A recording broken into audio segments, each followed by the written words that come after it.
Hello Vacha Party, I hope you all are doing well. For today's topic of interest is elementary concept of differentiation. So in this video we will discuss why we need differentiation and what is the advantage of being using differentiation. And basically the concept of differentiation or derivatives is used in describing the motion of a physical quantity.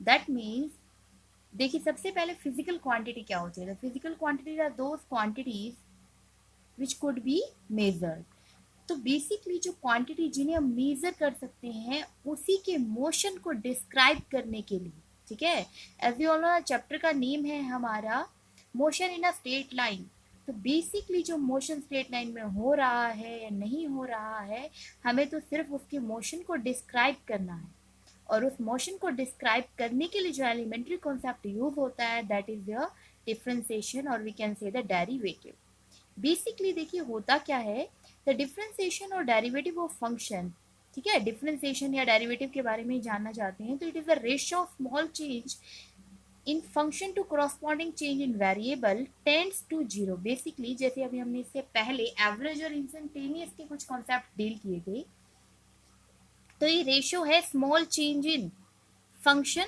With respect to small change in variable का जैसे यहाँ पे function y और variable अगर x है और इन्होंने एक और मेजर कंडीशन जो यहाँ अप्लाई किया है दैट जो वेरिएबल जो है ठीक है जो स्मॉल चेंज इन वेरिएबल है वो क्या होना चाहिए approach to tends to zero इसीलिए यहाँ पे लिमिट लगाई है limit delta X tendings to zero basically अगर आप देखते हैं खाली अगर हम बात करें ओनली सिर्फ we talking about delta y and delta x तो ये क्या होता कुछ एवरेज के बारे में बात कर रहा था मतलब कि कुछ एवरेज वेलोसिटी एवरेज डिस्प्लेसमेंट हम कुछ भी लेंगे लेकिन जब ये अप्रोच कर जाता है तो ये एवरेज से किसमें कन्वर्ट हो जाता है इंस्टेंट पे ठीक है इसीलिए अभी हम चेक करेंगे कि क्या ये इंस्टेंटेनियस वेलोसिटी एक्सेलरेशन समथिंग कुछ ऐसा हमें बता रहा है ऑफ कोर्स बताएगा क्योंकि आप ये देख रहे हैं डेल्टा एक्स किस पे अप्रोच कर रहा है जीरो पे y इज अ फंक्शन और x क्या है वेरिएबल है और dy बाई डी एक्स क्या रिप्रेजेंट कर रहा है यहाँ डेरिवेटिव और differentiation of y with respect to x हाँ जी अच्छा पार्टी देखिए the motion of a physical quantity अब जैसे हमें यहाँ पे कुछ क्वांटिटी दे रखी है एक साइड डिस्प्लेसमेंट और दूसरी साइड क्या है टाइम इस एक्सिस पे कोई भी कर्व बना हुआ है हमने उस पर दो पॉइंट चूज की जिसे यहाँ शो नहीं किया गया आप लिख भी सकते हैं that this is your A point and this is your B point तो अब आप इस पे क्या कैलकुलेट करने वाले हैं डिस्प्लेसमेंट और टाइम से रिलेटिव क्या कैलकुलेट करते हैं हम वेलोसिटी तो अब हम देखेंगे कि मोशन जो है इस फिजिकल क्वांटिटी का जो भी हम बात कर रहे हैं जो मोशन हो रहा है किस पे डिपेंड कर रहा है टाइम पे डिपेंड कर रहा है तो डिफरेंशिएशन और डेरिवेटिव ऑफ ए डिस्टेंस और displacement with respect to time क्या होता है या तो स्पीड होता है या फिर velocity at a instant of time are called instantaneous velocity क्योंकि अभी हमने इससे पहले डिफरेंशिएशन के बारे में नॉलेज में गेन किया था कि क्या था कि इसमें जो चेंज होता है फैक्टर मतलब जो वेरिएबल फैक्टर है वो क्या करे टेंड्स टू जीरो तो यहाँ पे वेरिएबल फैक्टर क्या है टाइम तो टाइम क्या करेगा डेल्टा टी टेंडिंग्स टू जीरो तो ये जो एवरेज वेलोसिटी कुछ चल रहा था ये किस में कन्वर्ट हो गया इंस्टेंटेनियस वेलोसिटी में अगर आप यहाँ एक्स को डिस्टेंस कंसीडर करते हैं तो ये आपकी वैल्यू होगी एवरेज स्पीड की देन इंस्टेंटेनियस स्पीड की और यहाँ पे अगर आप x को डिस्प्लेसमेंट कंसीडर करते हैं तो ये आपकी वैल्यू होगी किसकी होगी एवरेज वेलोसिटी की and this is your value of instantaneous velocity same as it is acceleration के केस में भी होता है ये क्योंकि हम एलिमेंट्री कॉन्सेप्ट को किस तरीके से यूटिलाइज किया जाना है ये चेक कर रहे हैं I hope this is visible to all of you basically the differentiation और derivative of velocity with respect to time अभी इससे पहले हमने डिपेंड किया था differentiation of displacement with respect to time हमें वेलोसिटी दे रहा था लेकिन अब बात कर रहे हैं हम velocity with respect to time इसीलिए हमने वेरिएबल एक्सिस पे टाइम एंड डिपेंडेंट एक्सिस पे क्या लिया है वेलोसिटी एक कुछ कर्व है जो आपको दिखाई दे रहा है कि ये कैसा मोशन है नॉन यूनिफॉर्म मोशन है तो हमारे को जो एक्सेलरेशन मिल रही है वो पहले कौन सी है average acceleration delta we by delta T कैसे क्योंकि आप किसी भी टाइम पे क्या लेते हैं कोई एंगल लेते हैं थीटा थीटा के सामने वाला परपेंडिकुलर थीटा जिस पे रेस्ट करता है वो क्या होता है बेस और टेंजेंट थीटा जो हम इसमें से निकालते हैं तो क्या निकलता है परपेंडिकुलर बाय बेस तो अब यहाँ देखिए क्योंकि डिफरेंशिएशन की कंडीशन क्या थी जो वेरिएबल फंक्शन है दैट इज डेल्टा टी है वो क्या करना चाहिए जीरो पे अप्रोच तो ये जो एवरेज की फॉर्म में था ये किस में कन्वर्ट हो गया किसकी फॉर्म में कन्वर्ट हो गया बेटा इंस्टेंटेनियस की फॉर्म में, that is dv by dt। और वेलोसिटी अभी हमने ऑब्टेन किया कि वेलोसिटी किसके इक्वल होती है, dx बाई dt के। तो हम यहाँ पे वेलोसिटी की जगह dx बाई dt भी पुट कर सकते हैं। हम ये पुट करेंगे तो हमें मिल जाएगी acceleration is equal to D square X by D T square, मतलब double derivative of distance, double derivative of distance और डिस्प्लेसमेंट, क्या कहते हैं हम इसे, instantaneous acceleration. There are some formulas of differentiation I'm going to show you. I hope these all are visible to you. Like यहाँ बहुत सारी formulae आपको गिवन है डिफरेंशिएशन के। These are some elementary formulas कि जैसे यहाँ पे दे रखा y is equal to C, तो अगर आप D Y by D X लेंगे तो क्या आएगा, जीरो, मतलब y का with respect to x differentiation किया तो जीरो आएगा। Next y is equal to C X, C क्या है, कोई कांस्टेंट है, अगर y का differentiation with respect to x करते हैं तो आप c आएगा। तो ये जो फॉर्मूले हैं, जैसे आप याद करते हो मैथ्स की टर्म में, a प्लस बी का स्क्वायर क्या होता है, A square plus B square plus 2ab, a minus B का स्क्वायर क्या होता है, ए स्क्वायर, बताइए क्या होता है, A square plus B square minus 2ab। तो इस तरीके से ये भी कुछ फॉर्मूले हैं किसके, डिफरेंशिएशन। ये आपको लर्न करनी है। इनमें से जो सबसे एलिमेंट्री बेसिक फॉर्मूला है डिफरेंशिएशन का, दिस इज दिस फॉर्मूला, जहाँ पे आपको कोई भी function y is equal to x raise to the power किसी पावर में गिवन हो, ठीक है, और देखिए y का विद रिस्पेक्ट टू x ही हम डिफरेंशिएशन निकालते हैं तो क्या होता है, जो पावर होती है वो आगे आ जाती है और x की जितनी भी पावर थी उसमें से एक क्या हो जाता है, माइनस हो जाता है।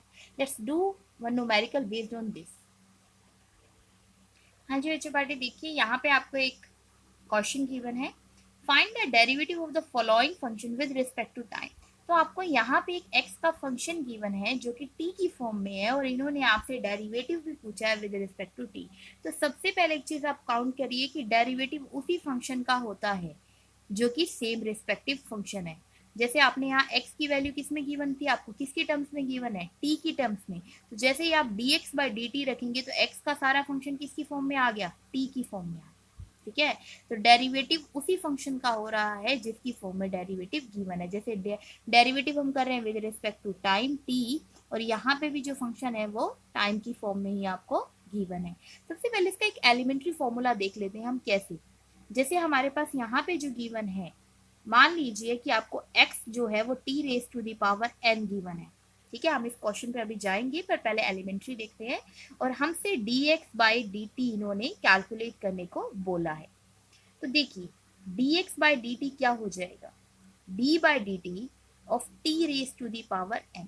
तो ये देखिए कि जब भी आपको इस तरीके का कोई फंक्शन गिवन हो, ठीक है, डेरिवेटिव हम निकाल रहे हैं सेम फंक्शन का, उसकी पावर कितनी है n, तो क्या हो जाता है इसके केस में, जो पावर है बच्चा वो पहले आ जाती है और जितनी भी पावर होती है, जैसे यहाँ पे पावर है t raise to the power n, तो उसमें से एक पावर क्या हो जाती है, माइनस हो जाती है। तो this is your differentiation of x with respect to t।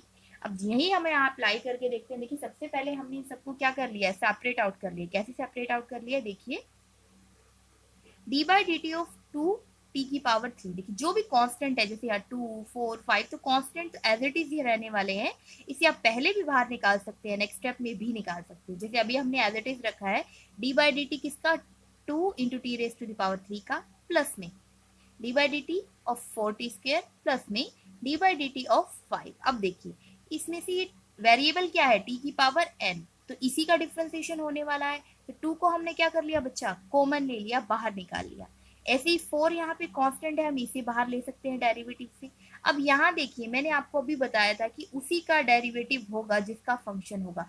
क्या यहाँ पे कोई t है किसी का डेरिवेटिव के लिए, नहीं है, तो इसका डेरिवेटिव क्या होगा बच्चा पार्टी, 0 होगा। नेक्स्ट देखिए इसको कैसे सोल्व करें हम, टी क्यूब का डेरिवेटिव कैसे निकालें with respect to t. Formula क्या होता है, जो पावर होती है वो आगे आ जाएगी। टी की पावर कितनी है, 3, तो 3 आगे आ जाएगी और जितनी पावर है उसमें से एक पावर क्या होनी चाहिए, माइनस। तो 3 माइनस 1 तो क्या हो गया, 3 माइनस 1। 4 एज इट इज, यहाँ पे टी स्क्वायर है, टी स्क्वायर मतलब टी की पावर 2। तो 2 को क्या करेंगे हम आगे ले आएंगे, पावर आगे आ गई और जितनी पावर थी उसमें से एक पावर क्या होगी, माइनस होगी। तो in such a way if you multiply all this 6t square plus में 8t, तो ये आपका डिफरेंशिएशन आ गया x का with respect to t। Basically आपका काफी एलिमेंट्री डिफरेंशिएशन है। अभी आप आगे की काफी सारे न्यूमेरिकल्स में देखेंगे ये डिफरेंशिएशन काफी यूज होता है। बेसिकली आपका यही मैक्सिमम यूज होता है, इसीलिए मैंने इसी से डिपेंडेंट आपको न्यूमेरिकल बताया। Next we will discuss about the elementary concept of integration. So basically जैसे अभी हमने डेरिवेटिव के बारे में डील किया, डिफरेंशिएशन को अंडरस्टैंड किया, वैसे ही अब हम देखने वाले हैं elementary concept of integration. Why we need integration, ठीक है, और इंटीग्रेशन में ऐसा होता क्या है, लेट्स सी।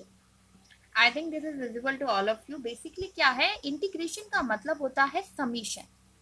समीशन मतलब हम क्या कर रहे हैं, काफी सारी चीजों को एडअप करते जा रहे हैं, और इंटीग्रेशन के लिए जो साइन यूज होता है वो समथिंग इस टाइप का साइन होता है।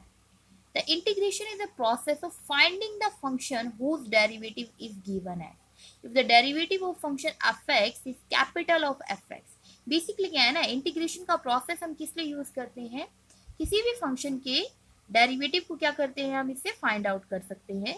जैसे इन्होंने ये दिया कि आपके पास कोई फंक्शन है एफ एक्स, जिसका आपके पास फंक्शन क्या है, कैपिटल एफ एक्स, और जिसका डेरिवेटिव क्या है, एफ ऑफ एक्स। तो अगर आप इसका डेरिवेटिव लेंगे, ठीक है, ये आपको फंक्शन की फॉर्म में गिवन है, that F of x is D by D x of F x. अगर आप इस पे इंटीग्रेशन अप्लाई करें, एक चीज और, इंटीग्रेशन और डिफरेंशिएशन एक दूसरे के क्या होते हैं, इनवर्स होते हैं। देखो बच्चा बेटे, अगर हम इस पे इंटीग्रेशन अप्लाई करेंगे तो क्या हो जाएगा, डिफरेंशिएशन से इंटीग्रेशन कैंसिल हो जाता है, आपके पास क्या बचेगा, F x integration of F x into में डी एक्स। और नॉर्मली भी अगर आप देख रही हैं तो यहाँ पे हो क्या रहा है, जैसे ही आप इंटीग्रेशन अप्लाई करते हैं तो इंटीग्रेशन अप्लाई करने से इंटीग्रेशन उसी फंक्शन का होगा जिसका डेरिवेटिव प्रेजेंट हो। तो यहाँ पे अगर आप इंटीग्रेशन लगाते तो इसके साथ dx का होना बहुत इंपॉर्टेंट है। क्लियर है इतना? There are some formulas regarding integration. हाँ जी बच्चा पार्टी, जैसे हमने बहुत सारे फॉर्मूले अभी डिफरेंशिएशन के देखे थे, ऐसे ही एक इसका फॉर्मूला है इंटीग्रेशन का। तो इंटीग्रेशन का जो बेसिक फॉर्मूला आपका होता है दैट इज दिस, कि integration of x raise to the power n। Differentiation में पावर आगे आ जाती थी और एक पावर माइनस हो जाती थी, but in case of integration हम क्या करते हैं, जितनी भी पावर होती है उसमें एक ऐड कर देते हैं, और सेम जो आपकी अबव पावर बनती है उसी से क्या कर देते हैं, डिवाइड कर देते हैं, और एक कांस्टेंट आ जाता है दैट इज सी। बस एक कंडीशन है कि ये जो पावर n है वो -1 नहीं होनी चाहिए। इन केस ऑफ -1 ये फॉर्मूला एग्जीक्यूट नहीं करता है। Let's see one numerical based on this. हाँ जी अच्छा पार्टी, देखिए there is some question related to integration. तो यहाँ पे आपको इंटीग्रेशन की क्या दे रखी है, लोअर लिमिट से upper limit x raise to the power 4 का आपको क्या करना है, इंटीग्रेशन करना है। देखिए सबसे पहले एलिमेंट्री फॉर्मूला ऑफ इंटीग्रेशन क्या था, जैसे किसी की भी पावर n है तो उसका इंटीग्रेशन क्या होगा, जितनी भी पावर है उसमें एक ऐड हो जाएगा, और सेम जितनी पावर बनी उसी से हम क्या कर देंगे, डिवाइड कर देंगे। देखिए अब हमारे पास यहाँ पावर कितनी है, n की जगह 4, तो 4 + 1 डिवाइडेड बाई 4 + 1। ये क्या आ गया हमारे पास, इंटीग्रेशन। अब हम इसकी लिमिट्स पुट करने वाले हैं, lower limit and upper limit. जब भी आप मैथमेटिक्स में ऐसा करते हैं, देखिए पहले से सॉल्व कर लीजिए, 4 + 1 क्या इतनी पावर होगी, 5, नीचे भी क्या आ गया, 5। तो आप इस तरीके का फंक्शन आने के बाद हमेशा हमें जो वेरिएबल फंक्शन है दैट इज जो x है, इसी में अपर लिमिट और लोअर लिमिट पुट करनी होती है। और हम पुट कैसे करते हैं, अपर लिमिट माइनस में लोअर लिमिट। यहाँ 5 तो एग्जैक्टली सेम रहेगा, लेकिन x की जगह एक बार हम अपर लिमिट विच इज 4 है वो पुट करेंगे, that is 4 raised to the power 5, minus में हम इसकी क्या पुट करेंगे, लोअर लिमिट। लोअर लिमिट क्या है, 2, तो x की जगह हम क्या रिप्लेस करेंगे, 2 रिप्लेस करेंगे। तो ये सॉल्व करके आपके पास जो आंसर है वो it was like 992 divided by 5। तो in such a way you can solve all the questions related to differentiation and integration.